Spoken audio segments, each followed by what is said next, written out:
In this video, you will learn about how we are trying to design a way to power vehicles of the future on hydrogen, oxygen, and sunlight. Life, as we know it, is fueled by energy from the sun through the process of photosynthesis.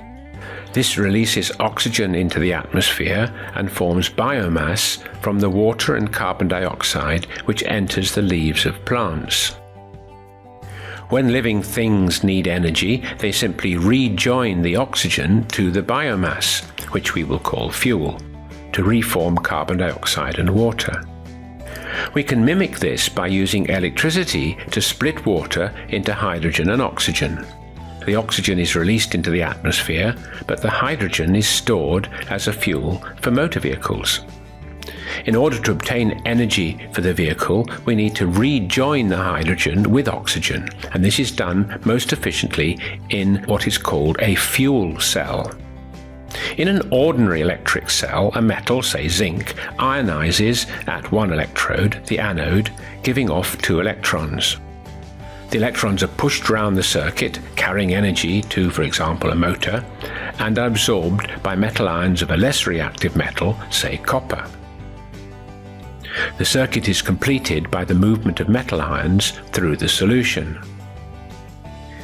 In a fuel cell, the reactants are gases instead of metals. Hydrogen gives its electrons. The electrons flow round, driving the motor, and arrive at the cathode, where they are recombined with hydrogen in the presence of the reactive gas oxygen, which provides the driving energy to form water again. The electrodes can be made of porous carbon coated with a catalyst such as platinum or nickel.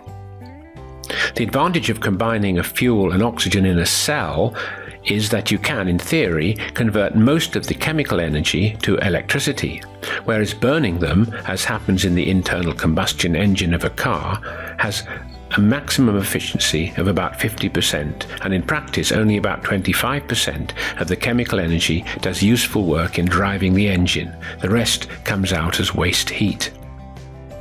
There are 2 major problems to using hydrogen fuel cells in vehicles. Firstly, where do you get the hydrogen? Currently, most industrial hydrogen is derived from methane, and the carbon is rejected as carbon dioxide, thus adding to the greenhouse effect.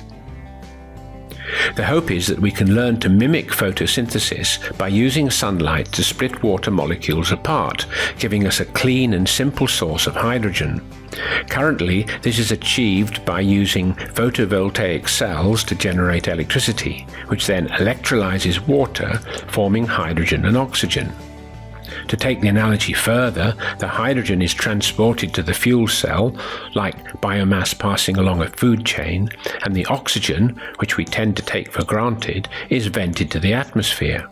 The fuel cell then gets its oxygen from the atmosphere, just like in respiration. The energy is stored whilst the hydrogen and oxygen are kept apart. The other problem is how to store and transport the hydrogen gas once you've got it. It's extremely difficult to liquefy and rather dangerous if kept as a gas under pressure, particularly if the vehicle crashes. Research is therefore focusing on hydrides, compounds of elements with hydrogen, which are solid or liquid at room temperature and which give out their hydrogen reversibly and without too much energy input.